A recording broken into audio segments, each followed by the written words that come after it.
बिस्मिल्लाहिर्रहमानिर्रहीम। Psychiatry clinic की तरफ से लाए हैं हम आपके लिए एक और ही बड़ी अहम और मालूमाती वीडियो कि मुतालिया कैसे किया जाए, किताब पढ़ने के असूल क्या होते हैं, कि हम किस तरीके से पढ़ें कि ज़्यादा से ज़्यादा चीज़ें जो हैं वो हमारे जहन के अंदर बैठ जाएं। अब माहिरीन ये कहते हैं कि बुक पढ़ने के दो तरीके होते हैं, एक को हम कहते हैं पैसिव रीडिंग और एक को हम कहते हैं एक्टिव रीडिंग। अब ये क्या है?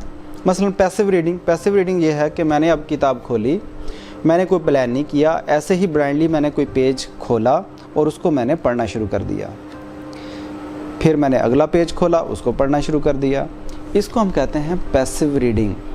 और तहकीक ये कहती है कि इससे जो चीज़ जहन में बैठती है वो सिर्फ 10 से 20% बैठती है। जबकि एक्टिव रीडिंग क्या है? एक्टिव रीडिंग ये है कि आप किताब के साथ इंटरेक्ट कर रहे हैं, आप अपनी पढ़ते हुए किताब के साथ गुफ्तगू कर रहे हैं, आप साथ साथ सवाल पूछ रहे हैं, किताब उसका जवाब दे रही है। ये है एक्टिव रीडिंग। और आज की वीडियो में हम इस एक्टिव रीडिंग के असूलों को समझेंगे।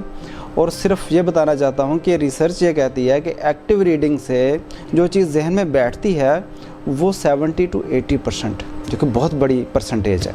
आइए अब इनके असूलों पर बात करते हैं। इसमें पहला स्टेप ये होता है कि जो भी टॉपिक हमने स्टडी करना है, पढ़ना है, तो उसका टाइटल देखें और उस टाइटल के ऊपर 2 मिनट 3 मिनट कम से कम 5 मिनट जो है वो गौर करें, थिंकिंग करें, ब्रेनस्टॉर्मिंग करें कि इस टॉपिक के बारे में आपको पता क्या है और पॉसिबल आपके जहन में क्या बात आ रही है कि इसके अंदर क्या हो सकता है, ये टॉपिक किस चीज़ के बारे में है। अब ये चीज़ गौर करेंगे, आपका ब्रेन उसके बारे में खुद ब खुद जो है ना इन्फॉर्मेशन जो पहले से स्टोर्ड है उसको सर्च करना शुरू कर देता है। अब जब ये हो गया काम, तो दूसरे नंबर पर क्या होगा? अभी आपने रीडिंग शुरू नहीं की, उस टॉपिक की जितनी भी हेडिंग्स, सब हेडिंग्स, डायग्राम्स, फ्लो चार्ट, आप इनको पढ़ लेंगे और इनको पढ़ के फिर इनके ऊपर गौर करेंगे।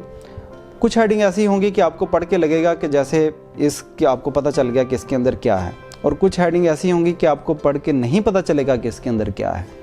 और जो चीज़ नहीं पता चली वहाँ जहन के अंदर एक सवाल पैदा होगा कि इसके अंदर क्या हो सकता है।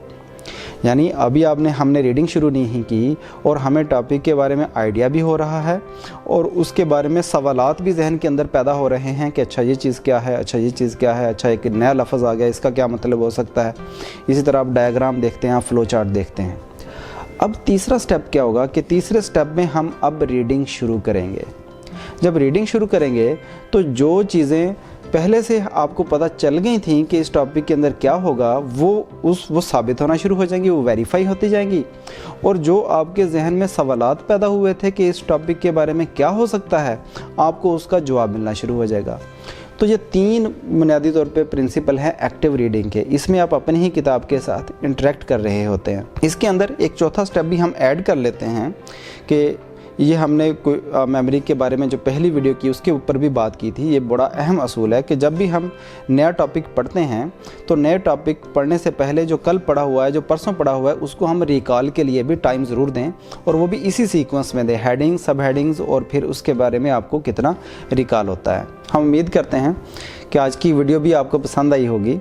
और इस वीडियो में हमने बात की है कि एक्टिव रीडिंग क्या होती है, पैसिव रीडिंग क्या होती है और एक्टिव रीडिंग के 3 बुनियादी स्टेप्स क्या हैं। अब अगले प्रोग्राम तक के लिए हमें इजाज़त दीजिए। अल्लाह हाफिज़।